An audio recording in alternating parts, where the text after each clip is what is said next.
일본 정부가 수출 절차 간소화 대상국 화이트리스트에서 한국을 제외하는 시행령 개정안을 오늘 공포합니다. 3년마다 포괄 허가를 받던 약 1,100개 품목 중 다수가 개별 허가로 바뀔 경우 고의적인 허가 지연이나 불허 등으로 우리 기업 피해가 적지 않을 것으로 보입니다. 일본 국제예술제 아이치 트리엔날레 측은 소녀상 전시 중단에 대해서 쇄도하는 항의 때문이었다고 뒤늦게 변명했습니다. 특별전 참여 작가 등은 공식 질의서를 냈고 다른 각국 참여 작가들도 연대 성명을 내며 힘을 보탰습니다. 한일 관계 냉각에도 한국을 좋아한다는 해시태그로 자신의 목소리를 내는 일본인도 늘고 있습니다.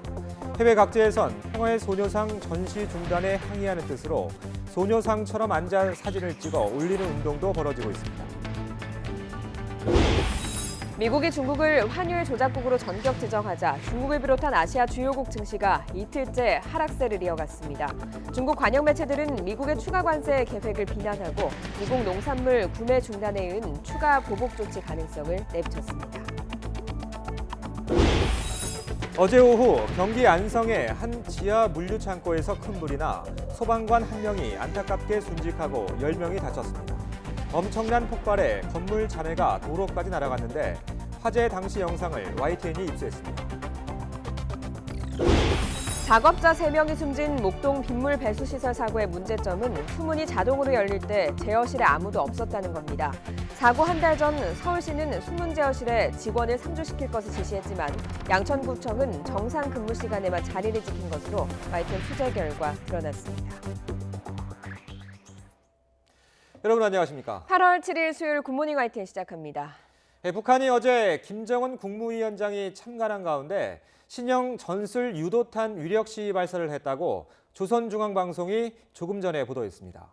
중앙방송은 김정은 위원장이 어제 새벽 신형 전술 유도탄 위력 시위 발사를 참관했고 이번 발사가 한미 합동 군사 연습에 적중한 경고를 보내는 기회가 될 것이라고 말했다고 밝혔습니다. 방송은 서부 작전 비행장에서 발사된 전술유도탄 2발이 동해상에 설정된 목표 섬을 정밀 타격했고 이번 발사를 통해서 신형 전술유도무기 체계의 신뢰성과 안전성, 실적 능력이 검증됐다고 강조했습니다.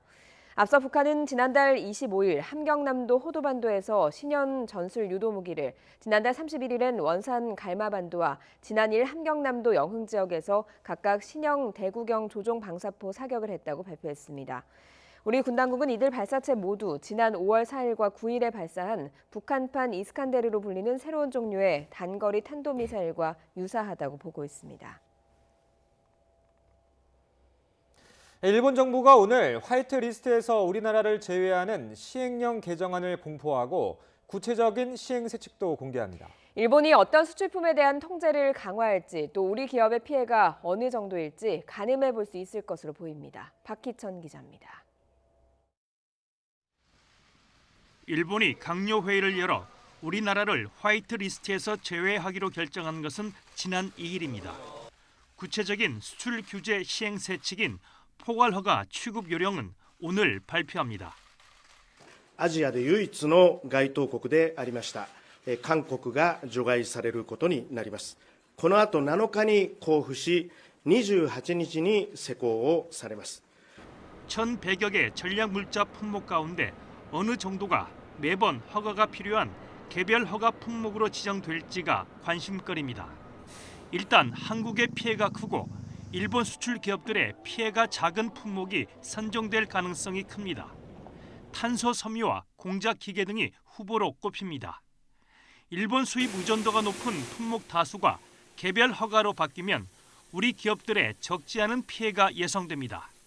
일본 정부가 안보상의 이유를 들어 고의로 심사를 지연하거나 불허하는 등 자의적으로 운영할 가능성이 크기 때문입니다. 일본 경제산업성은 오늘 오전 변경된 시행세칙 내용을 문서 형태로 공개할 것으로 전해졌습니다. 이 내용에 따라서 우리 기업의 정확한 피해 규모 등이 산출될 수 있을 것으로 보입니다. YTN 박기천입니다. 아베 신조 일본 총리가 2차 경제 보복에 나선 지 나흘 만에 입을 열었는데 한국이 한일 청구권 협정을 위반하는 행위를 일방적으로 하면서 국제조약을 깨고 있다고 주장했습니다. 아베 총리는 히로시마 원폭 추모 행사에 참석한 뒤 기자회견에서 한일 간 최대의 문제는 국가 간의 약속에 대한 신뢰의 문제라면서 이같이 밝혔습니다. 또 한일 관계 개선을 위해 문 대통령과 정상회담을 할 계획은 없는지 묻자 즉답을 피하며 우선은 한국이 일본과 한 약속을 확실히 지켰으면 좋겠다고 말했습니다. 이 같은 아베 총리의 발언에 대해 조세영 외교부 1차관은 현재 일본이 취한 부당한 경제 조치가 수출 통제의 문제가 아니라 과거사 문제에 기인한 경제 보복이라는 것이 증명됐다고 말했습니다. 조 차관은 아베 총리가 현재 한일 관계 갈등의 원인이 청구권 문제가 본질이라는 취지의 발언을 했다며 이같이 지적했습니다.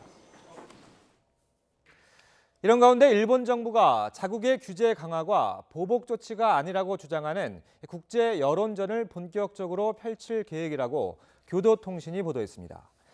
교도통신은 일본 정부가 한국 수출 규제 강화와 관련해 조만간 본격적으로 국제사회를 향한 안전보장상의 조치로 보복 의사는 전혀 없다고 설명할 계획이라고 전했습니다. 교도통신은 복수의 정보 소식통을 인용해 이렇게 전하며 정치적인 동기에 기초한 부당한 수출 규제라는 한국 정부의 논리에 반론을 펴려는 의도라고 설명했습니다. 평화의 소녀상 전시를 중단한 일본 트리엔날레 측이 수많은 항의 때문이라고 뒤늦게 해명했습니다. 특별전 참여 작가 등은 공식 질의서를 제출했고 다른 세계 각국 참여 작가들도 연대 성명을 내며 힘을 보탰습니다. 박석영 기자가 보도합니다. 일방적 전시 중단 통보 사흘 만에 주최 측은 작가들에게 이메일을 통해 첫 해명을 내놨습니다. 주최 측은 3,000건이 넘는 전화와 이메일 항의 때문에 진행이 어려워 중단했다고 말했습니다. 테러 위협에 대해서는 경찰이 자료가 없어 수사할 수 없다는 입장을 보였다고 전했습니다. 특별전에 참여한 한국 작가 안세홍 씨와 일본 전시 기획자들은 그러나 충분한 해명이 아니라는 입장입니다. 이들은 주최 측 사무국에 중지 철회 의사와 절차적 문제를 묻는 공식 질의서를 전달하고 아이치 현청에서 기자회견을 열었습니다. 私たちの要求は同展の会期末までの展示です。一日も早い再開を求めます。 특별전뿐 아니라 아이치 트리엔날레 본전시에 참여한 세계 각국 아티스트 72명도 뜻을 모았습니다. 열린 공공장소여야 하는 전시회가 폐쇄되는 건 작품 관람 기회를 박탈하고 활발한 논의를 차단하는 것이라고 연대 성명을 냈습니다. 또 일부 정치인들의 폭력적인 전시 개입과 폐쇄로 이어진 협박 공갈에 강력하게 항의한다면서 자유로운 예술제의 회복을 요구했습니다. YTN 박석영입니다. 이번 사태를 계기로 소녀상을 향한 관심은 더 뜨거워지고 있습니다. 소녀상의 모습 곳곳에 담겨 있는 의미는 무엇인지 이지은 기자가 취재했습니다. 한복을 입고 담담한 표정으로 의자에 앉아있는 소녀. 마치 우리 주변의 누군가처럼 친근하고도 앳된 모습입니다. 특별한 모델이 있는 건 아닙니다. 그 의미는 한 분의 역사로 국한이 되면 많은 분들의 역사를 함께 담을 수가 없었을 것 같아서 그 시대의 여인을, 그 시대의 소녀를 표현하고자 했습니다. 거칠게 잘린 단발머리는 강제로 끌려가야 했던 아픔을, 제대로 땅에 닿지도 못한 채 들린 발뒤꿈치는 불안함을 안고 살아야 했던 고통의 세월을 의미합니다. 어깨에는 새가 앉아 있는데 새는 얼마나 고향에 가고 싶으셨겠어요. 그러한 자유에 대한 의지, 그리고 평화에 대한 의지, 그리고 돌아가신 할머님과 살아계신 할머님을 연결해주는 그런 영매의 역할을 하고 있습니다. 할머니 모양 그림자 속엔 한 맺힌 넋을 위로하는 나비가 있고 소녀상 옆에는 누구나 앉을 수 있는 빈 의자가 놓여 있습니다. 나는 그럼 무엇을 함께 할 수 있을까? 손잡아주는 자리입니다. 저희는 그래서 옆에 손을 잡아줬을 때, 의자에 앉아서 손을 잡아줬을 때 이 소녀상이 완성된다고 생각을 합니다. 일본 정부는 이번 아이치 트리엔날레뿐 아니라 국내외 곳곳에서 소녀상 전시와 설치를 막기 위한 전방위 압박을 펼치고 있습니다. 그 과거의 역사를 기록한 소녀상이 있고 그게 또 자꾸 퍼져나가니까 그런 불편함이 두려움으로 오는 게 아닐까 싶습니다.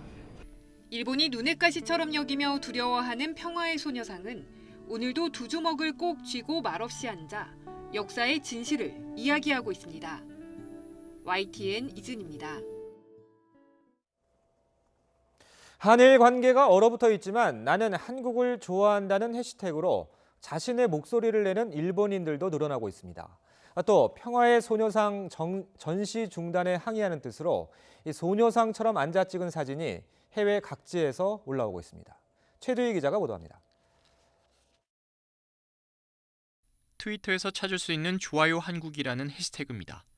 지난달 말부터 이런 해시태그가 걸린 게시물이 올라오더니 빠른 속도로 확산 중입니다. 일본인들이 K-팝 가수나 한국을 여행하며 찍은 사진과 함께 한국에서 겪은 경험과 호감을 표현한 글을 올린 게 대부분입니다. 완벽하지 않은 한국어로 글을 남긴 경우도 눈에 띕니다. 한국인들도 이에 화답하며 좋아요 일본이라는 해시태그까지 등장했습니다.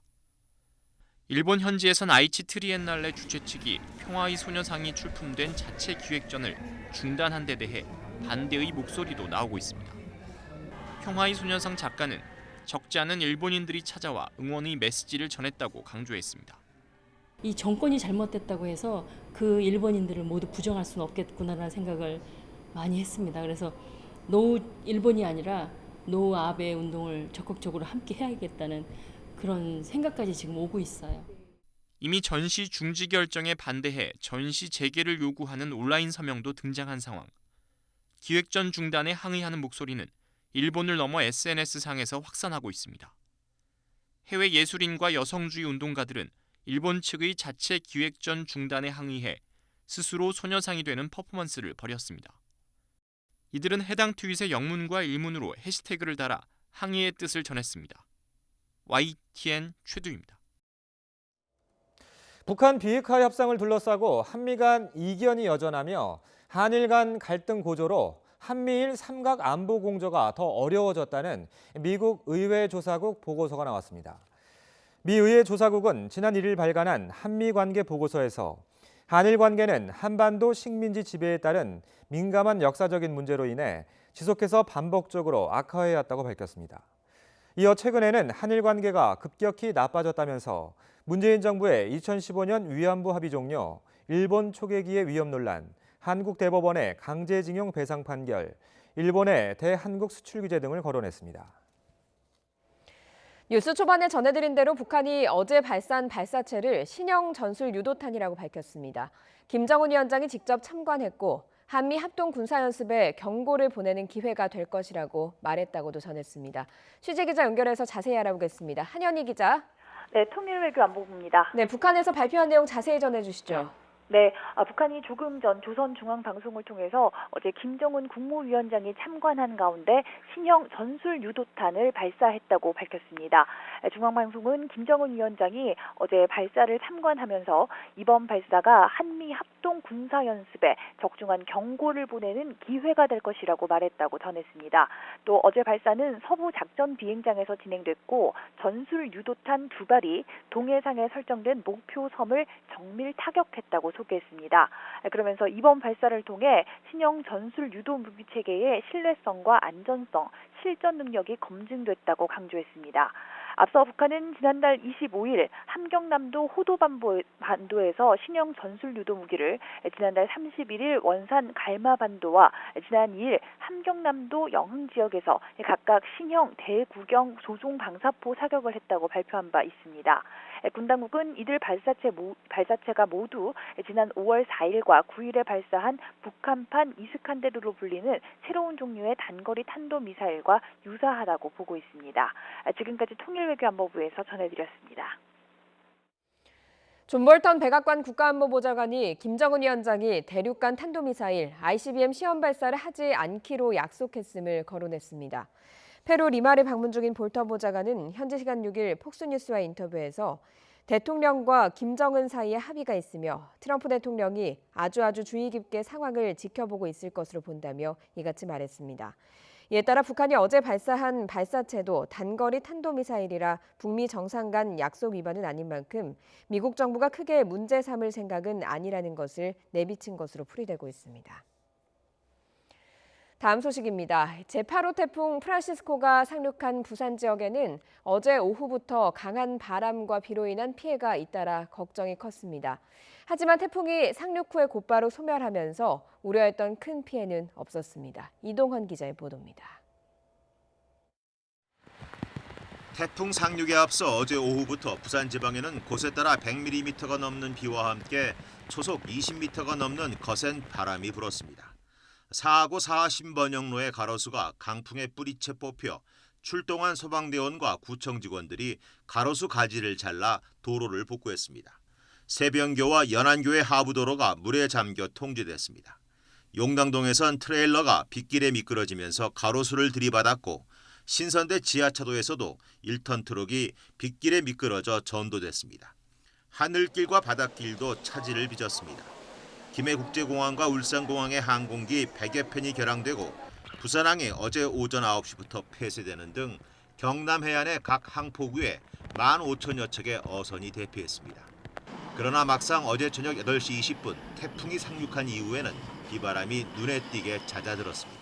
태풍이 그래 온 데에서 요 바닷가고 해서 이래 우려를 많이 했는데 지금은 태풍이 소멸되고 날씨가 너무 좋은 것 같아서 선선하고 이렇게 산책을 왔습니다. 태풍 상륙 이후 부산과 경남 지역에 태풍으로 인한 피해 신고는 접수되지 않았습니다. YTN 이동원입니다. 태풍은 소멸했지만 강원 영동 지방은 오후까지 100mm 이상의 비가 더 내릴 것으로 보입니다. 서울을 포함한 다른 지역에선 낮 동안 찜통더위가 이어집니다. 자세한 날씨 알아보겠습니다. 박현실 캐스터. 네, 야외 스튜디오에 나와 있습니다. 네, 서울은 지금 비가 약한 것 같은데요. 강원도엔 호우가 쏟아지고 있다고요. 네, 태풍은 열대저압으로 약화했지만 태풍이 남빙인 비구름의 영향으로 비가 오고 있습니다. 서울은 현재 비가 매우 약하지만 강원 영동 지방에는 호우가 쏟아지고 있는데요. 이 지역에는 호우와 강풍특보가 동시에 발효 중입니다. 레이더면을 보시면 붉은색으로 표시된 강원 산간과 강릉 지역에는 시간당 20에서 40mm 안팎의 장대비가 쏟아지고 있습니다. 오늘 오후까지 강원 영동에는 100mm 이상의 호우가 더 예상되니까요. 경계를 늦추지 말아야겠습니다. 동해안과 영남 해안에는 오늘 오후까지 많은 비가 예상됩니다. 지금까지도 어제부터 100mm가 넘는 비가 내렸는데요. 홍천 내면에는 162mm, 울산 매곡동에 128mm, 부산 금정구에 118mm의 강우량을 기록하고 있습니다. 수도권과 충남 지역의 비는 아침까지 이어진 뒤 그치겠지만 영동 지방은 오후까지 길게 이어지겠습니다. 영동 중북부의 많은 곳은 100mm 이상, 수도권과 강원, 충북과 경북 북부에는 5에서 40mm의 비가 오겠고요. 오후 한때 남부 내륙에는 대기 불안정으로 5에서 40mm의 소나기가 지나겠습니다. 낮 동안 대체로 맑은 가운데 33도 안팎의 무더위가 기승을 부리겠습니다. 서울 32도, 대전 33도, 광주와 대구 34도까지 오르겠습니다. 내일과 모레에는 찜통더위 속에 곳곳에 소나기가 지나겠고요. 다음 주 월요일에는 전국에 한 차례 비가 내릴 전망입니다. 강원 영동 지방은 오늘 오후까지 시간당 30mm 안팎의 강한 비가 쏟아질 것으로 보입니다. 이미 지반이 많이 약해져 있는 만큼 산사태나 침수 피해가 발생하지 않도록 대비 철저히 해주시기 바랍니다. 지금까지 YTN 야외 스튜디오에서 박현실입니다. 코스피가 또 하락하면서 1910선으로 후퇴했습니다. 코스피는 전날 종가보다 1.51% 하락한 1917.5로 거래를 종료했습니다. 이는 지난 2016년 2월 29일 이후 3년 5개월 만에 최저치입니다. 미국이 중국을 환율 조작국으로 지정하면서 중국을 비롯한 아시아 주요국의 증시도 이틀째 하락세를 이어갔습니다. 중국 관영 매체들은 미국의 중국에 대한 추가 관세 부과 계획을 비난하면서 중국의 미국 농산물 구매 중단에 이어서 추가 보복 조치 가능성도 시사했습니다. 이동우 기자입니다. 미국이 전격적으로 중국을 환율 조작국으로 지정하자 중국 증시는 장 초반 3%까지 폭락하는 등 요동쳤습니다. 다만 중국이 환율 안정용 채권 발행 계획을 밝히는 등 상황 관리 뜻을 내비쳐 위안화 가치 추가 하락 현상이 주춤하면서 증시 낙폭은 상당 부분 축소됐습니다. 중국 증시의 대표인 상하이 종합지수는 1.56%, 선전 종합지수는 1.78% 하락 마감했습니다. 호주 증시는 2.44% 떨어졌고 일본과 홍콩, 타이완 증시도 이틀째 하락했습니다. 이런 가운데 중국 중앙은행인 인민은행은 환율 조작국 지정에 반발 성명을 내고 유감을 표명했습니다. 인민은행은 이번 조치는 미 재무부가 스스로 정한 소위 환율 조작국의 기준에도 부합하지 않는 것이라고 주장했습니다. 我们的外汇市场还没有开放呢，人民币还不是可兑换的呢，所以你要讨论汇率战的话，可能相比较对于货币资质和国家地位的定位不是特别准确，而且对中国来讲应该是不太公平的。 중국 관영 언론은 미국의 환율 조작국 지정은 중국에 큰 피해를 주지 못한다고 평가절하했습니다. 중국 관영 매체들은 또 미국의 대중국 추가 관세 계획에 대해서도 맹비난하면서 중국의 미국 농산물 구매 중단에 이어 추가 보복 조치 가능성을 시사했습니다. 이런 가운데 에어차이나가 이달 말부터 미국 하와이 노선 운항을 중단하기로 했습니다. 미중 간 충돌이 무역 전쟁에 이어 경제 전면전으로 확대될 경우 세계 경제와 금융시장에도 상당 기간 큰 파장을 미칠 것으로 우려됩니다. YTN 이동우입니다. 이렇게 미중 간 긴장이 고조되면서 미국 연방준비제도가 연내에 기준금리를 추가로 인하할 필요성이 커졌다는 관측이 나오고 있습니다. 팀 듀이 미국 오리건대 경제학 교수는 미국의 환율 조작국 지정 결정은 충격적인 일이라며 지난달 연준의 기준금리 인하 결정은 잠재적 충격에 대응하기 위한 보험 성격이었지만 이제는 상황이 달라졌다고 진단했습니다. 금융시장도 이미 연준의 연내 추가금리 인하 가능성에 더 무게를 두고 있습니다. 시카고 상품거래소 패드워치에 따르면 현재 미국 연방기금 금리 선물 시장은 다음 달 연준이 기준금리를 0.25%포인트 인하할 가능성을 71.9%로 보고 있습니다. 경기도 안성의 한 지하 물류창고에서 큰 불이 났습니다. 현장에 출동해 진화 작업에 나섰던 소방관 한 명이 안타깝게 목숨을 잃었습니다. 송재인 기자의 보도입니다. 지붕이 폭삭 주저앉은 건물 위로 검은 연기 기둥이 치솟습니다. 형체를 알아볼 수 없을 정도로 뼈대만 남은 건물 곳곳에서 새빨간 불길이 올라옵니다. 낮 1시 10분쯤 경기도 안성시 양성면에 있는 지하 물류창고에서 불이 났습니다. 갑자기 연기가 이제 검은색으로 바뀌면서 이제 위험할 것 같아가지고 차를 돌려서 이제 나왔다고 하더라고요. 휘발성이 강한 물질인 반도체 세정제를 보관하던 창고에서 시작된 불은 삽시간에 공장 건물을 집어삼켰습니다. 창고 위층, 종이 상자를 만드는 공장 곳곳에 놓인 종이로 불길이 빠르게 번진 겁니다. 불길이 확 날라붙었어요. 그래 엄청 연기가 까맣고 그러대. 그래서 그냥 내려왔지. 큰 불길은 30분 만에 잡혔지만 1명이 숨지고 10명이 다쳤습니다. 사망자는 현장에 가장 먼저 도착해 건물 안으로 들어간 소방관이었습니다. 지하에 인명이 더 있겠다는 판단을 가지고 지하에 진입을 하는 순간 폭발이 일어나서 굉음을 동반한 엄청난 폭발에 바깥에서 불을 끄던 소방관 1명도 다쳤습니다. 소리가 워낙에 크니까 소리만 큰 게 아니라 진동까지 같이 와가지고 공장 전체가 흔들려 버리니까 또 공장 관계자 등 민간인 8명도 다쳐 병원으로 옮겨졌는데 부상자는 모두 경상입니다. 소방당국은 담당 소방서 인력이 모두 출동하는 대응 1단계를 발령하고 헬기까지 동원했습니다. 소방당국과 경찰은 조만간 정밀 감식을 벌여 화재 원인을 파악할 방침입니다. YTN 송재인입니다.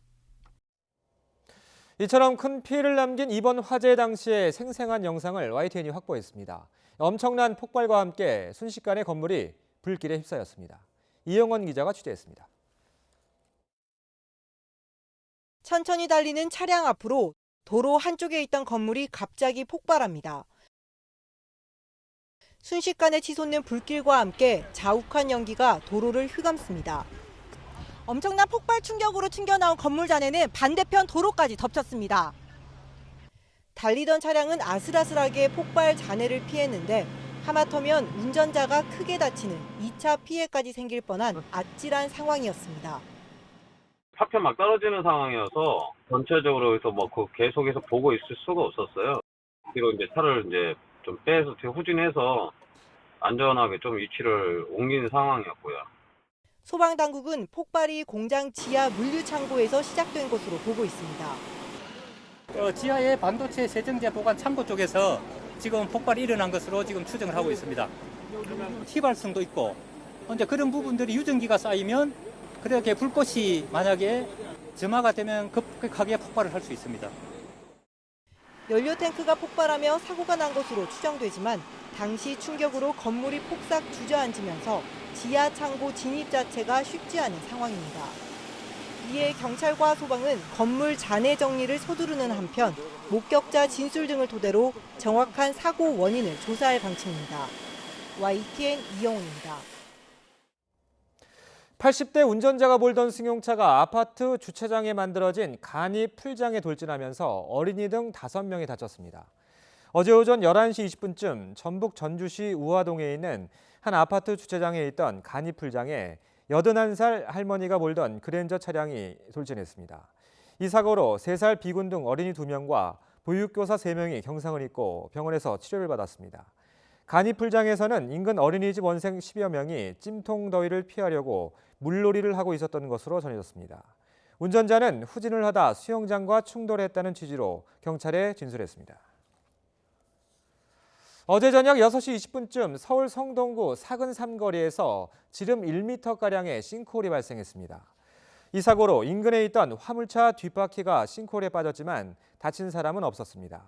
성동구청은 상수도관 누수로 싱크홀이 발생한 것으로 보고 해당 차로를 통제한 뒤 오늘 정비 작업을 진행하기로 했습니다.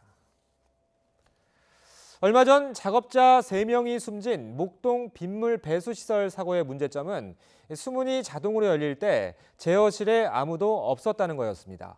그런데 사고 한 달 전 서울시가 수문 제어실에 직원을 상주시킬 것을 지시했지만 양천구청은 정상 근무 시간에만 자리를 지킨 것으로 드러났습니다. 김우준 기자가 단독 취재했습니다. 사고 당일 오전 7시 40분. 포구의 수문이 자동으로 열리고 거대한 물줄기가 작업자들을 덮친 긴박한 상황. 수문을 닫는 게 우선이었지만 수문 제어실은 잠겨 있었고 자리를 지키는 사람은 아무도 없었습니다. 저희는 이게 수문 개방 어떤 이런 제어에 저희들은 권한이 없습니다. 권한이 없고 각인 가스나 패스워드 이런 것들이 다 걸려 있기 때문에 저희가 어떻게 할 수 있는 방법은 없습니다. 현대 우리 소장님이 말씀하시기를 수문의 조작 권한은 양천구청에 있다라고 하는 내용이 전적으로 있으니까 나는 못한다, 현대에서는 못한다. 이 말은 조금 잘못 표현된 것 같아서 제가 수정하겠습니다. 하지만 YTN이 확보한 서울시 공문을 보면 운영 주체는 명확합니다. 7월부터 양천구청이 주체적으로 시설 운영을 담당하고 서울시와 시공사는 이에 협조하도록 업무 분담이 이루어져 있습니다. 줄곧 시설물 관리 권한이 없다던 양천구청의 주장과는 정면으로 배치되는 겁니다. 지금 현재 공사가 진행 중이기 때문에 양천구한테 시설물이 인수인계된 사항은 없습니다. 양천구 치수과 직원이 수문 제어실이 위치한 상황실에 상주해야 한다는 규정도 있습니다. 하지만 사고 직전 구청 공무원은 상황실이 아닌 외부에서 휴대전화로 수문이 열릴 거라고 시공사에 통보했고 9분 뒤 빗물은 작업자들을 향해 쏟아졌습니다. 양천구청 측은 일반 근무 시간인 오전 9시부터 오후 6시까지 직원을 상주시켰다고 항변했습니다. 비상이 걸리면 기본적으로 비상 걸린 시간부터 1시간 내에 응소를 하게 되어 있고 이제 근무라는 거는 9시부터 6시까지 일반적인 근무를 얘기하는 거거든요. 그 당시에는 이제 비상이 걸린 시간이 아니었거든요. 호우가 언제 얼마만큼 내릴지도 모르는데 24시간 비상근무 체계가 허술하게 준비됐던 겁니다. 공사 발주처인 서울시도 장마철을 앞두고 공문만 보냈을 뿐 현장 점검을 게을리했습니다. 공사 중에 나타난 문제니까 공사 중에 어떤 현장 관리에 대한 사항은 그 부분에서도 아마 이거는 다시 한번 정리를 할 겁니다. 상습 침수 지역의 피해를 최소화한다며 배수 시설을 만들어 놓고도 시범 운영 기간부터 안일한 대처를 일궈내 작업자 3명만 소중한 목숨을 잃었습니다. YTN 김우준입니다. 북한이 어제 발사한 발사체가 신형 전술 유도탄이라고 밝혔습니다. 김정은 위원장이 직접 참관했는데 한미 합동군사연습에 경고를 보내는 기회가 될 것이라고 밝혔다고 전했습니다. 북한의 이딴 발사체에 대해 미국은 단거리 미사일은 크게 문제 삼지 않는다는 입장을 유지하고 있습니다. 트럼프 대통령에 이어 강경파인 볼턴 국가안보보좌관도 이를 확인하고 북한이 대륙간 탄도미사일 ICBM 시험 발사를 하지 않기로 두 정상 간에 약속이 있었다고 밝혔습니다. 8호 태풍 프란시스코가 상륙한 부산 지역엔 어제 오후부터 강한 바람과 비에 따른 피해가 잇따랐습니다. 하지만 태풍이 상륙 40분 만에 소멸함에 따라 우려했던 만큼의 큰 피해는 없었습니다. 이석재 전 KT 회장의 지시로 김성태 자유한국당 의원에 따를 입사 전부터 VVIP, 즉 VIP보다 더 중요하고 특별한 대상으로 관리했다는 전 인사 담당 임원의 법정 증언이 나왔습니다. 부정 채용 지시를 거부하자 상급자가 욕설과 함께 강한 질책을 했다는 주장도 제기됐습니다. 북한이 어제 발사한 발사체를 신형 전술 유도탄이라고 밝혔습니다.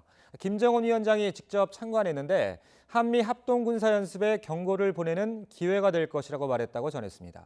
취재 기자 연결합니다. 한현희 기자. 네, 통일외교안보부입니다.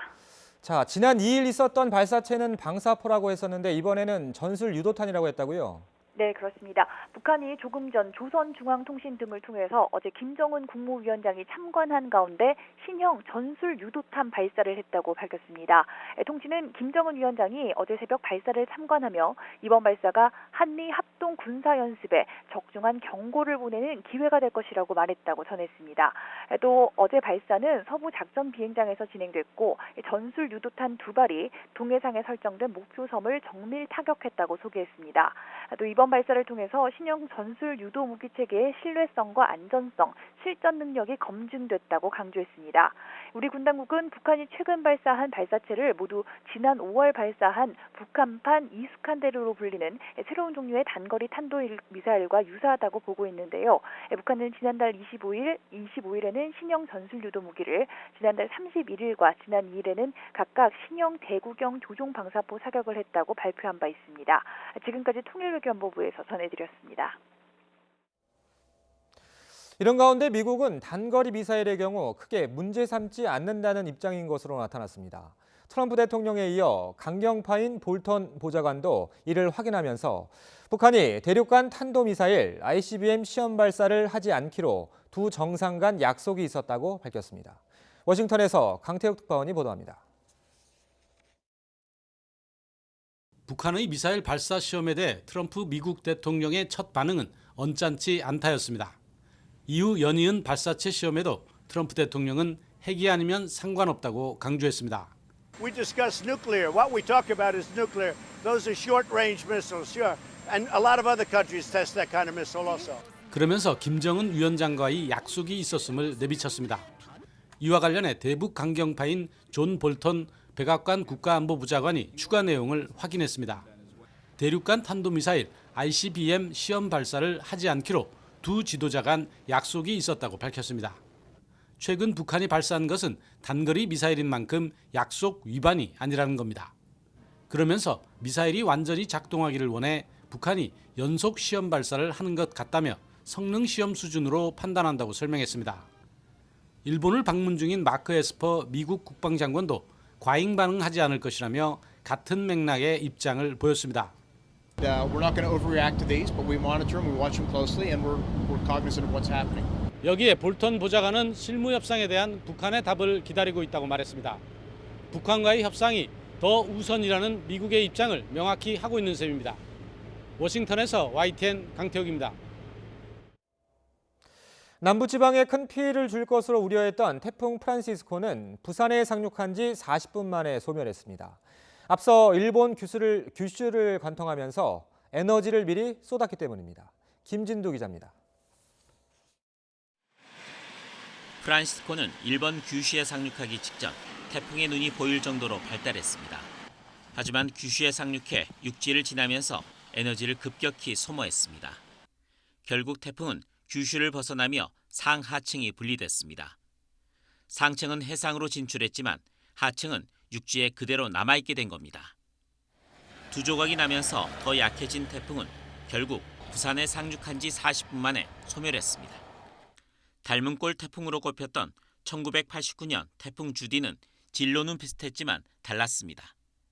일본 규슈의 서쪽 끝을 스치며 세력을 유지한 채 남해안에 상륙해 300mm의 폭우를 쏟아부었습니다. 8호 태풍은 우려했던 만큼의 피해 없이 소멸했지만 안심할 수 있는 상황은 아닙니다. 우선 영동지방은 열대 저압부가 사라지기 전까지 국지성 호우를 대비해야 합니다. 동시에 발생한 9호 태풍 레끼마와 10호 태풍 크로사도 경계의 대상입니다. 진로가 수시로 변하며 북상 중이어서 한반도에 영향을 줄 가능성을 배제하기 어렵기 때문입니다. YTN 김인우입니다. 그럼 태풍이 지나간 지역들 피해 상황 알아보겠습니다. 취재기자 연결합니다. 김다연 기자. 네, 사회부입니다. 자, 다행히 큰 피해는 없었다고요? 네, 말씀하신 것처럼 태풍이 예상보다 빨리 소멸한 덕분에 우려했던 만큼 큰 피해는 없었습니다. 태풍이 상륙할 것으로 예상됐던 부산을 비롯해 경남, 경북, 울산 등 지자체에서 비상근무를 진행하고 정부 역시 범정부 협업체계를 가동해 태풍에 대비했는데요. 부산에서 나무가 쓰러져 응급 복구를 한 경우가 5건 있었고 어제 오후 부산 온천천 하부도로 2곳이 침수되는 피해 외에는 중앙안전재난대책본부에 공식적으로 접수된 피해는 없었습니다. 그 밖에 인천과 김포, 김해 등 8개 공항 항공편 82편이 결항됐고 부산과 제주를 오가는 여객선 등 4개의 항로의 배 5척의 운항이 중단됐습니다. 또 안전을 위해 설악산 등 국립공원 6개 공원 154개 탐방로가 통제됐습니다. 다만 어제부터 통제됐던 지리산 국립공원 55개 탐방로는 통제가 해제됐고요. 다른 곳들도 큰 문제가 없으면 통제가 해제될 것으로 보입니다. 정부는 오늘 오전 중으로 회의를 열고 추가 피해가 보고되지 않으면 재난 2단계 비상대응 태세를 해제할 예정입니다. 물론 태풍이 소멸되긴 했지만 아직 강원 지역을 중심으로 많은 비가 내리고 있는데요. 큰 피해 없도록 마지막까지 주의하셔야겠습니다. 지금까지 사회부에서 전해드렸습니다. 네, 다행히 태풍은 예상보다 일찍 소멸했습니다. 하지만 태풍이 남긴 비구름의 영향으로 밤사이 강원과 동해안 지역에 100mm 이상의 많은 비가 내렸습니다. 지금은 중부와 경북 지역에 비가 오고 있고요. 강원 산간 지역은 시간당 40mm 안팎의 세찬 장대비가 쏟아지고 있습니다. 이에 따라 강원 영동 중북부 지역에 호우특보가 내려져 있습니다. 바람도 아직 강해서 영동과 경북 북부 지역에 강풍주의보가, 동해상에 풍랑주의보가 내려져 있습니다. 영동 지역은 오늘 오후까지, 그 밖의 지역은 오늘 오전까지 비바람이 이어집니다. 그 사이 영동 중북부에는 많게는 100mm 이상, 그 밖의 중서부 지역에 또 경북 지역에 5에서 40mm의 비가 오겠습니다. 오후에는 남부 내륙에 한 차례 소나기가 오는 곳이 있겠습니다. 비바람이 그치고 낮부터 다시 무더위가 기승을 부리겠습니다. 서쪽 지역에 여전히 폭염주의보가 내려져 있는 가운데 서울은 32도까지 오르겠고 대전 33도, 대구도 34도까지 오르겠습니다. 8호 태풍은 큰 피해 없이 무사히 넘겼지만 문제는 다음 태풍입니다. 현재 남쪽에서 9호 태풍 레끼마와 10호 태풍 크로사가 동시에 강한 세력을 유지한 채 북상을 하고 있습니다. 이 두 태풍의 간격이 보시듯 무척 가깝습니다. 서로 어떤 영향을 미칠지가 관건입니다. 서로를 밀어낼 수도 또 당기게 될 수도 있습니다. 아직 태풍의 진로가 매우 유동적인 상태입니다. 다음 주엔 태풍의 진로에 따라 날씨 변동이 클 것으로 보입니다. 일단 지금 예상대로라면 주말까지 무더위와 열대야가 이어지다가 다음 주 월요일에 비가 오면서 더위는 수그러들 전망입니다. 날씨 정보였습니다. 일본 정부가 오늘 오전 화이트리스트에서 한국을 제외하는 시행령 개정안을 공포하고 구체적인 시행세칙을 공개할 예정입니다. 일본 정부가 시행세칙을 통해서 과거에 3년마다 포괄 허가를 받아오던 약 1,100개 품목 가운데 어느 정도를 매번 허가가 필요한 개별 허가 품목으로 올릴지 주목됩니다. 만일 일본 수입 의존도가 높은 품목들이 다수 개별 허가로 바뀔 경우 일본 정부의 고의적인 허가 지연이나 불허 조치 등 우리 기업들의 적지 않은 피해가 예상됩니다. 일본 아베 총리는 화이트리스트 배제 결정 이후 처음으로 입을 열었습니다. 한국이 국제 조약을 깼다며 우리 정부 탓을 했습니다. 박철원 기자의 보도입니다. 2차 세계대전 당시 일본의 항복을 이끌어내는 데 결정적이었던 원자폭탄 투하 74주년이 되는 날. 히로시마에서 열린 희생자 위령식에 참가한 아베 신조 일본 총리는 화이트리스트 제외 발표 나흘 만에 처음으로 입을 열었습니다. 최근 격화 일로에 있는 한일 관계 파국의 원인에 무너진 신뢰가 있고 그 책임을 온전히 우리 정부에게 돌렸습니다. 最大の問題は国家間の約束を守るかどうかという信頼の問題です。 아베 총리는 이어 한국이 먼저 일방적으로 국제 조약을 깼다는 주장을 하며 한국 측에 적절한 대응을 요구했습니다. 国交正常化の基盤となった国際条約を破っています。我が国の一貫した立場を主張し、韓国側に適切な対応を強く求めて 이런 가운데 일본 정부는 자국의 규제 강화가 보복 조치가 아니라고 주장하는 국제 여론전을 본격화할 계획이라고 교도통신이 보도했습니다. 정치적인 동기에 기초한 부당한 수출 규제라는 한국 정부의 논리에 반론을 펴겠다는 것입니다. 구체적으로는 고노다로 외무상이 국제회의나 양자회담 등 외교 무대에서 적극적으로 지지를 호소할 계획이며 특히 미국의 지지가 중요하다고 판단해 여러 루트를 통해 미국의 일본의 입장을 이해시키는 데 힘을 쏟겠다는 보관입니다. 교도통신은 다만 한국 대법원의 강제징용 근로자 판결에 대한 보복 조치임을 이미 시사한 바 있는 아베 총리의 발언이 해외 여론전에 걸림돌이 될 것으로 내다봤습니다. YTN 박철원입니다. 일본 강제동원 전범기업에 국내 재산이 압류됐다는 법원의 결정문을 일본 정부가 전달받고도 그대로 돌려보내서 국제법 위반이란 비판이 나오고 있습니다. 강제동원 피해자 소송 대리인은 지난 1월 법원 행정처가 일본 제철의 국내 주식 압류 결정문을 일본 외무성에 전달해 송달을 요청했지만 지난달 19일 서류가 반송됐다고 밝혔습니다. 대리인은 일본 정부가 국가 간 재판 관련 문서에 송달을 약속한 헤이그 송달 협약을 어겨서 국제법을 위반한 것이라고 지적했습니다. 일본에 대한 대응카드로 거론되는 한일 군사정보보호협정 지소미아 파기에 대해서 청와대가 입장을 밝혔습니다. 연장 시한인 24일까지 국익의 관점에서 신중히 검토하겠다고 했는데 답변에서 연장의 부정적인 기류가 읽히기도 했습니다. 조은지 기자입니다. 국회에 총출동한 청와대 참모들은 일본 경제보복의 맞불 조치로 거론되는 지소미아 파기에 대해 아무것도 결정된 게 없다, 24일까지 검토하겠다고 대답했습니다. 하지만 상호 모순, 자존심 등의 단어를 꺼내며 지소미아 연장의 부정적인 기류를 언뜻 드러냈습니다. 상호 모순된 입장을 유지하고 있는 국가와 과연 민감한 군사 정보를 계속 교환할 수가 있는 것인지 그것이 과연 적절한 것인지에 대한 검토는 필요한 것으로 보입니다. 도발을 취한 상태에서 우리가 대응도 하지 않는다면 그것은 국가의 정말 그 자존심, 국격의 문제라고 저는 생각하고 있습니다. 청와대 핵심 참모들은 미국이 한미일 군사협력이 계속되길 희망하지만 지소미아에 대한 공식 입장을 전한 적은 없다고 설명했습니다. 노영민 비서실장은 또 강제징용 해결을 위해 한일 기업이 공동기금을 조성하는 이른바 1+1안을 피해자들과 사전에 협의했다고 주장했습니다. 최근 잇따른 북한의 미사일 도발에 대해 청와대는 북한과 충분히 소통하고 있다면서 9.19 남북 군사합의 위반이 아니라고 단언했습니다.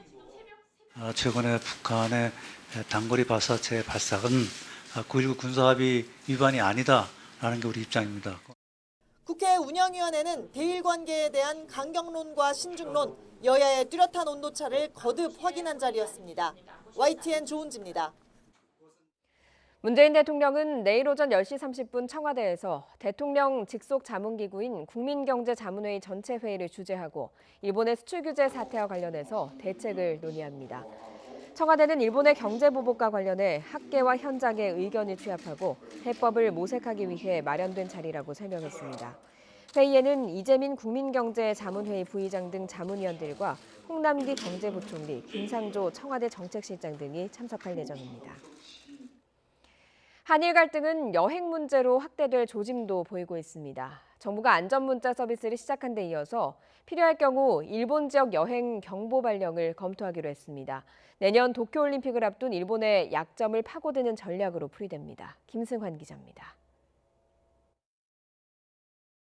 외교부는 일본을 방문하는 우리 국민에게 안전문자를 발송하기 시작했습니다.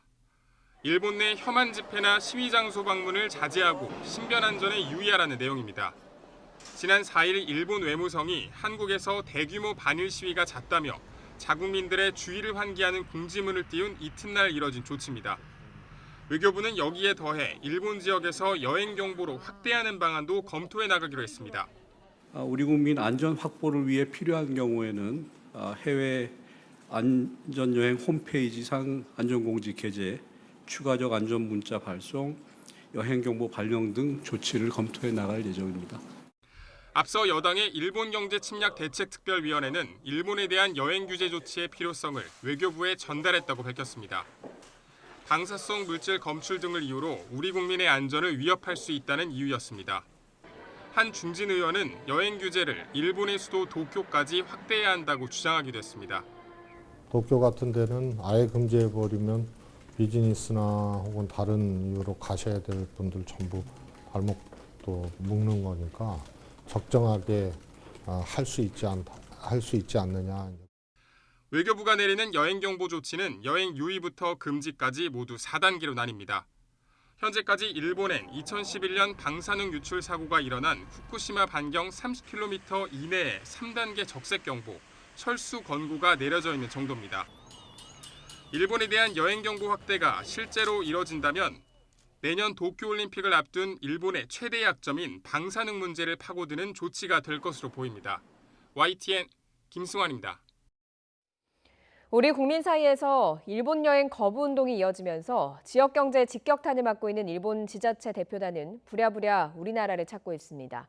한일 항공 노선을 유지해달라고 간곡히 호소하고 있는데 우리 항공사들의 반응은 싸늘합니다. 이하린 기자가 보도합니다. 국내에서 일본 여행 거부 운동이 거세게 일자 우리 항공사들은 일제히 일본 노선을 축소하고 있습니다. 한국 관광객들이 많이 찾는 일본 지자체들은 비상에 걸렸습니다.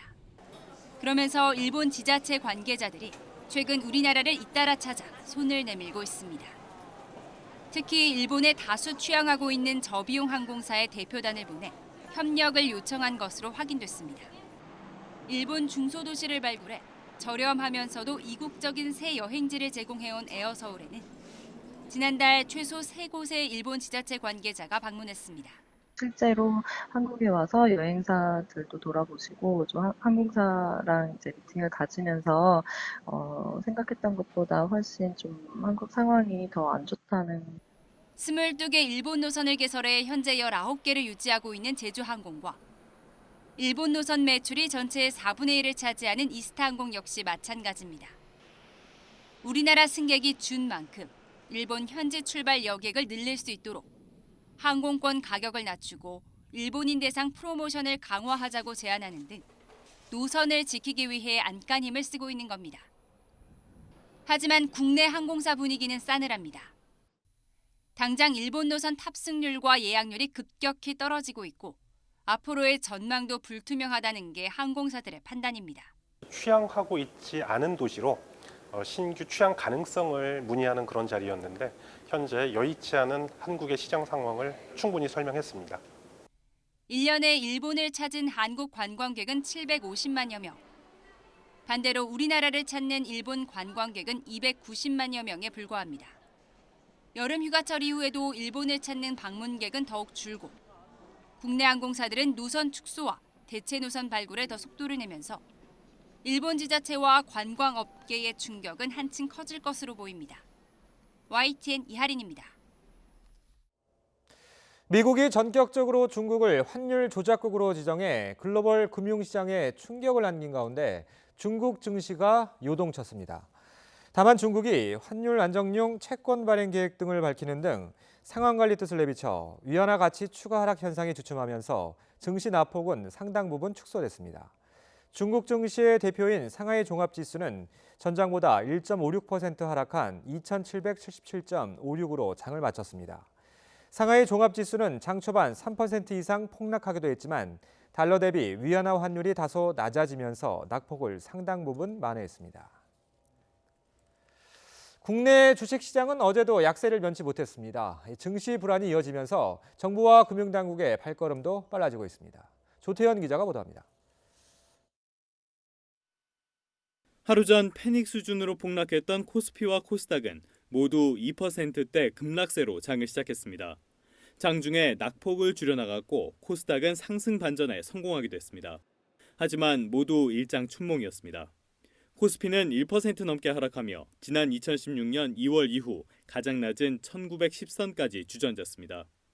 기관은 오늘도 순매수를 기록했지만 외국인과 공포에 휩싸인 개인까지 대규모 팔자에 나서면서 지수를 끌어내렸습니다. 코스닥도 3%대 급락세로 540선으로 추락했습니다. 무려 2014년 12월 이후 최저치입니다. 일본과의 갈등에 미중 무역 분쟁이 환율 전쟁으로까지 번지는 등 대외 악재가 쓰나미처럼 밀어닥치는 상황에서 지난해 초부터 이어진 경제 지표의 급격한 악화 때문에 국내 증시의 체력마저 약해진 결과로 분석됩니다. 주식시장은 낙폭 하대에 따른 단기 매력은 있지만 추가적으로 금리 인하를 하더라도 기업 투자 심리 개선에 도움이 될지 의문이 되는 점은 주식 투자에 있어서 앞으로도 좀 부담이 되는 부분이다. 상황이 급박하게 돌아가자 정부와 금융당국의 발걸음도 빨라졌습니다. 금융당국이 잇따라 시장 점검회의와 간담회를 열었는데 공매도에 대한 언급까지 나와 눈길을 끌었습니다. 자사주 매입 규제 완화, 공매도 규제 완화, 일일 가격 제한 폭 축소 등에 이르기까지 다양한 모든 정책 수단 중에서 시장 상황에 적절한 정책을 취사 선택하여 신속, 과감하게 대처해 나가겠습니다. 공매도는 주가가 내려갈 것으로 예측해 주식을 빌려서 먼저 판 다음에 실제로 주가가 하락하면 다시 주식을 사서 갚는 투자 기법을 말합니다. 투자자가 선택할 수 있는 폭을 넓힌다는 장점이 있지만 기업의 가치와 상관없이 주가 하락을 부채질하는 경우가 잦다는 점은 부작용으로 꼽힙니다. 실제로 글로벌 금융위기가 닥쳤던 지난 2008년과 유럽 재정위기가 터졌던 2011년 한시적으로 공매도를 중단한 적이 있습니다. 주식시장의 유동성을 제한하기 때문에 이에 따른 부정적인 효과가 있지만 만약 시장이 급변하는 상황에서는 공매도를 통해서 일정 부분의 하락폭을 제한시킬 수 있는 효과도 함께 있는 것으로 생각됩니다. 최근 급등세를 보였던 원달러 환율은 잇따른 개입 신호에도 불구하고 보합으로 거래를 마쳤고 대표적인 안전자산인 금값은 1g에 58,120원으로 또 역대 최고 기록을 새로 썼습니다. YTN 조태현입니다. KT 채용비리 의혹과 관련해서 자유한국당 김성태 의원의 딸이 입사 전부터 VVIP 관리 대상이었다는 전 인사 담당 임원의 법정 증언이 나왔습니다. VIP보다 더 대우를 해줬다는 거죠. 이석채 전 KT 회장의 지시였다고 증언했습니다. 김대겸 기자입니다. 지난 4월 채용비리 혐의로 재판에 넘겨진 이석채 전 KT 회장. 특혜 채용 지시는 없었다는 이 전 회장의 주장과는 달리 김성태 의원의 딸이 특혜 채용 이전부터 VVIP로 관리를 받았다는 법정 증언이 나왔습니다. 부정 채용이 이뤄진 지난 2012년 인사 담당 임원이었던 김모 전 KT 상무는 증인으로 출석해 이같이 증언했습니다. 이 전 회장이 비서실을 통해 유력 인사의 자제들이 회사 생활하는데 어려운 점이 있는지 파악하라는 지시를 내렸고 이후 VVIP 리스트를 만들게 됐다는 겁니다. 이 리스트에 김성태 의원의 딸이 포함됐고 이들을 직접 만나 면담하고 식사하는 방식으로 관리가 이뤄졌다고 말했습니다. 리스트가 만들어진 시점도 공채 서류 접수 기간보다 한두 달 앞선 7월에서 8월 사이라고 설명했습니다. 또 당시 계약직이었던 김 의원의 딸에 대해 정규직 전환이 어려울 것 같다고 보고하자 상급자로부터 심한 욕설을 들었다고 덧붙였습니다. 김성태 의원이 이석채 전 회장의 국감 증인 채택을 방어했다고 평가한 KT 내부 보고서도 공개됐는데 검찰은 KT 측이 이 전 회장의 국감 증인 채택을 무마하기 위해 김성태 의원에게 부정 채용 형태의 뇌물을 제공한 것으로 보고 있습니다. YTN 김대겸입니다. 이른바 연애사 논란을 일으킨 가수 강타가 오늘 16일 개막 예정인 뮤지컬 헤드윅에서 하차하게 됐습니다. 헤드윅 제작사 쇼노트는 소속사와의 협의를 통해서 강타의 하차를 최종 결정했다고 밝혔습니다. 또 강타가 출연할 예정이었던 회차는 모두 취소하기로 했으며 티켓 금액은 수수료 없이 환불할 예정이라고 설명했습니다. 술에 취해서 볼링장 입간판을 부순 탤런트 이재룡 씨가 검찰에서 기소유예 처분을 받았습니다. 서울중앙지검 형사 7부는 재물 손괴 혐의를 받은 이 씨에 대해서 지난 2일 기소유예 처분을 내렸습니다. 이 씨는 지난 6월 새벽 술에 취한 상태로 서울 강남구에 있는 볼링장 입간판을 넘어뜨려서 파손한 혐의를 받았습니다. 서울 강남경찰서는 이 씨를 기소해야 한다는 의견으로 사건을 검찰에 보냈지만 검찰은 이 씨가 피해자인 볼링장 주인과 합의하고 손해를 배상한 점 등을 고려해서 재판에 넘기지 않기로 했습니다.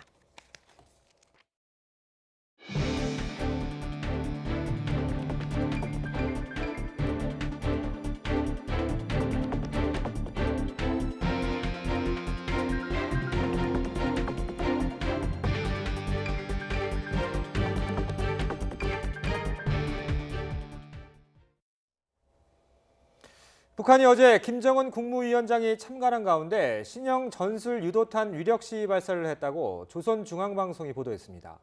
중앙방송은 김정은 위원장이 어제 새벽 신형 전술 유도탄 위력 시위 발사를 참관했고 이번 발사가 한미 합동군사연습에 적중한 경고를 보내는 기회가 될 것이라고 말했다고 밝혔습니다.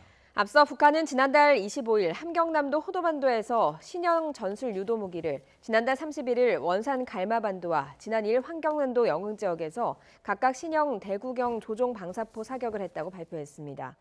우리 군 당국은 이들 발사체 모두 지난 5월 4일과 9일에 발사한 북한판 이스칸데르로 불리는 새로운 종류의 단거리 탄도미사일과 유사하다고 보고 있습니다.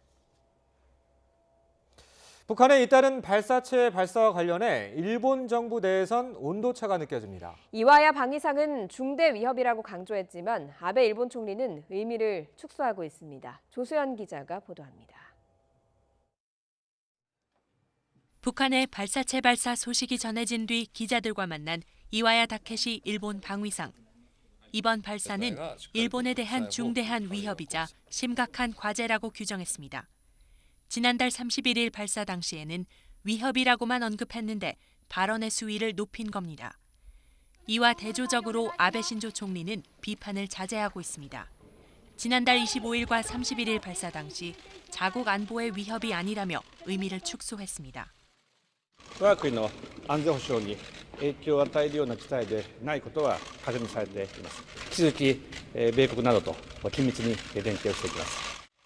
아베 총리의 이런 행보에 대해 북일 정상회담 개최를 위해 수위를 조절하고 있다는 분석도 있습니다. 북한 발사체에 따른 위협은 인지하고 있지만 북일 회담을 추진 중인 상황에서 북한을 자극하는 강경 발언을 피하려는 모습입니다. 한편 이와야 방위상은 대북 정책이나 한일 현안에서 아베 총리와 엇박자를 내오면서 다음 달 있을 개각에서 교체될 가능성이 크다는 관측이 나옵니다. YTN 조수연입니다. 일본의 국제예술제 아이치 트리엔날레가 위안부 평화의 소녀상 전시를 중단한 것과 관련해 예술제 참가 작가들이 항의 성명을 발표했습니다. 트리엔날레에 참가한 작가 72명은 성명에서 전시와 상영, 공연에 대한 일부 정치가의 폭력적 개입 그리고 전시장 폐쇄로 몰아세우는 협박과 공갈에 강하게 반대해 항의한다고 밝혔습니다. 작가들은 소녀상 전시에 따른 테러 협박에도 항의한다며 관객의 안전 확보 후 전시를 다시 열 것을 촉구했습니다. 얼마 전 작업자 3명의 목숨을 앗아간 목동 빗물 배수시설 사고와 관련해 숨은 제어실에 구청 직원이 상주해야 한다는 지침이 있었던 것으로 확인됐습니다. YTN 취재 결과 서울시 하천관리과는 지난달 1일 양천구청에 공문을 내려보내 목동 빗물 배수시설 상황실에 구청 관계자를 상주시킬 것을 지시했습니다.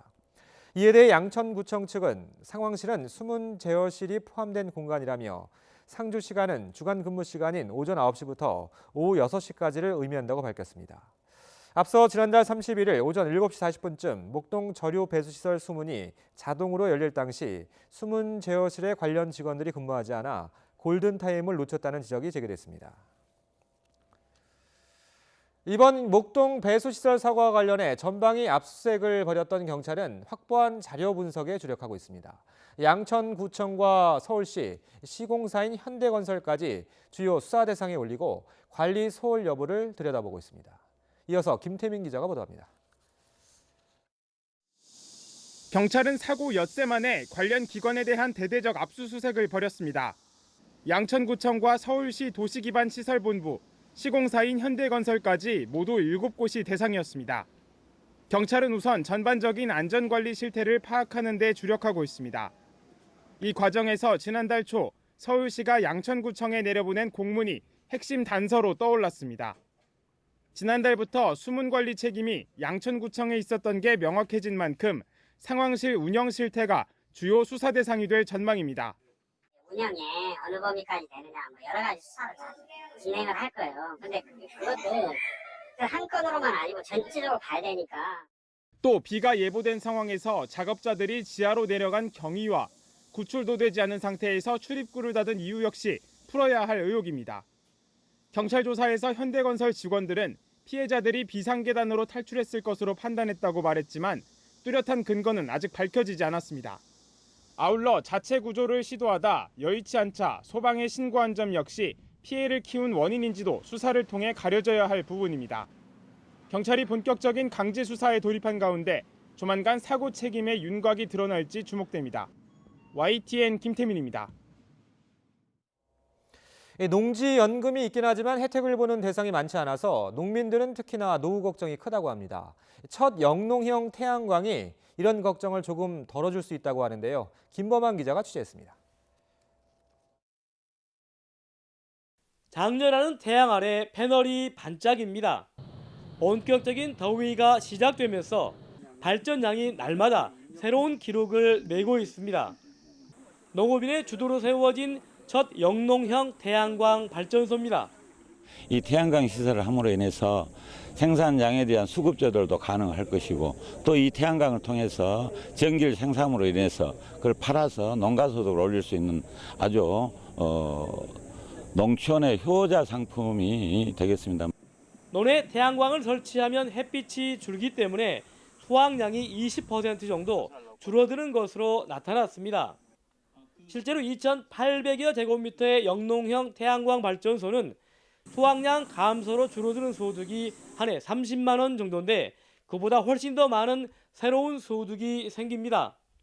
100kg를 설치를 하면 원금하고 이자하고 갚아나가면서 한 달에 20년 동안 100만 원 소득이 됩니다.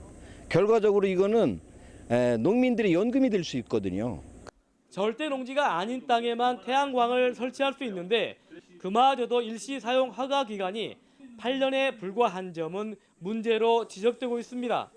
기술과 제도와 하여튼 모든 것을 뒷받침해서 우리 농업에 큰 도움이 되는 그러한 새로운 제도가 될 수 있고 사업이 될 수 있도록 뒷받침하겠다는 말씀을 드리겠습니다.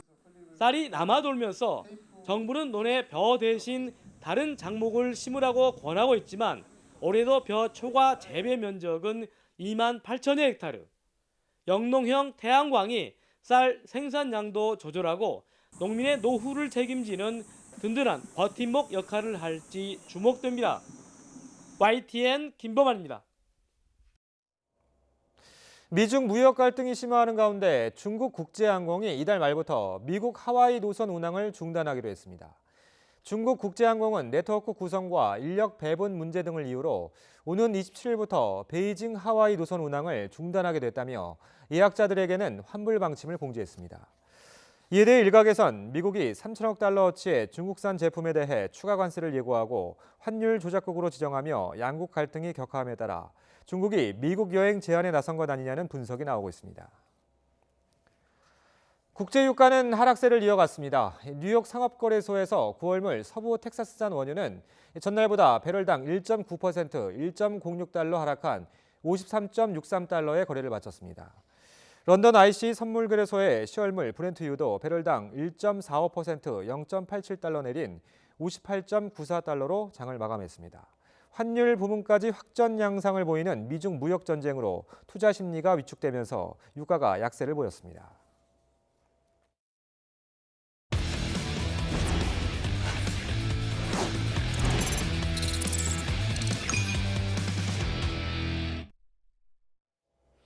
이른바 호날두 노쇼 논란이 불거진 유벤투스와 K리그 선발팀의 친선 경기에서 또 다른 황당한 일도 있었습니다. 불법 도박 사이트 광고가 그대로 노출된 겁니다. YTN이 프로축구연맹과 주최사의 계약서를 단독으로 입수했는데 프로축구연맹의 책임도 가볍지 않아 보입니다. 양시찬 기자의 단독 보도입니다. 지난달 26일 유벤투스와 K리그 선발팀 경기 중 불법 도박 사이트 광고가 버젓이 등장합니다. 지상파 방송사를 통해 전국에 생중계되면서 논란이 일었고 결국 경찰 수사로 이어졌습니다. 광고를 내보낸 주최사에 대한 비판이 비등했지만 YTN이 입수한 계약서를 보면 비단 주최사만의 문제가 아닙니다. 프로축구 연맹이 주최사가 스폰서십을 계약하면 그 내역을 연맹에 보고하도록 계약서를 작성한 겁니다. 이 내용대로라면 연맹이 사전에 도박업체의 계약 여부를 알았을 법하지만 연맹은 경기 전까지 이를 몰랐다고 해명했습니다. 그 전날까지 그리고 이게 우리한테 들어왔다라고 얘기를 해주진 않았어요. 연맹의 책임을 묻는 단서는 또 있습니다.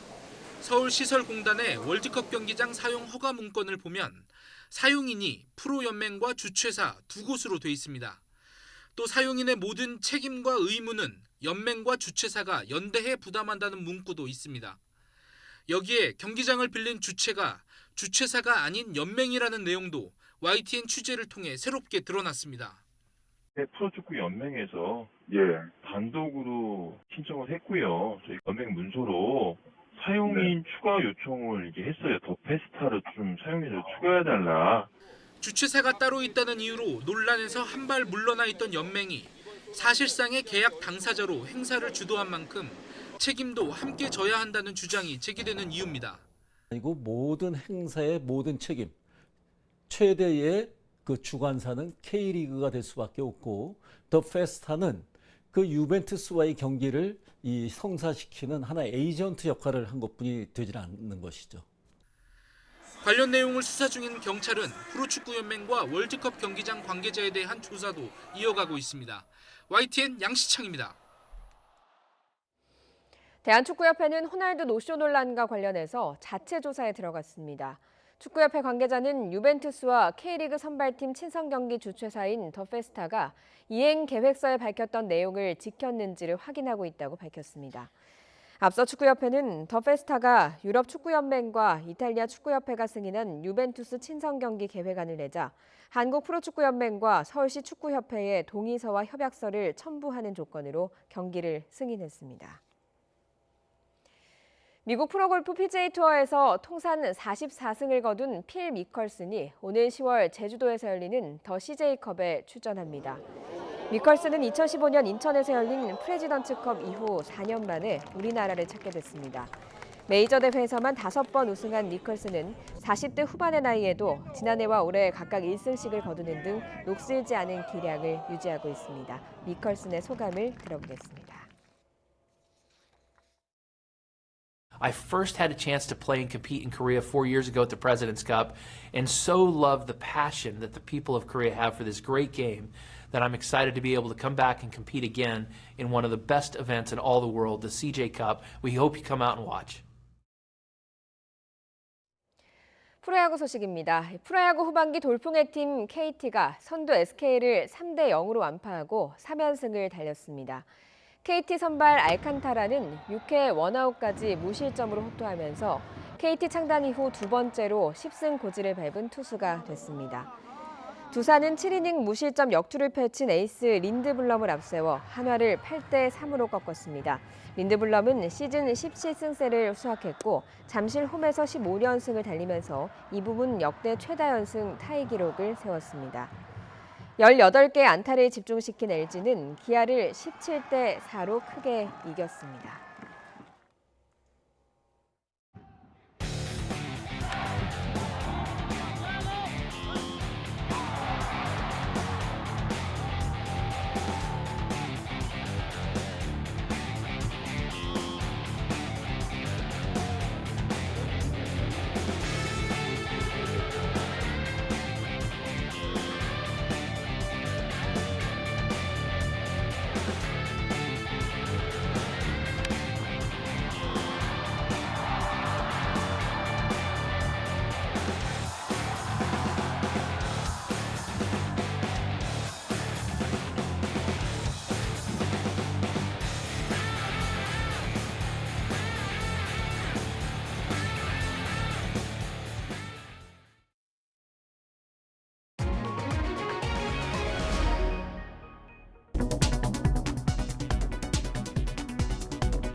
네, 어젯밤 태풍 프란시스코는 부산에 상륙하자마자 소멸했습니다.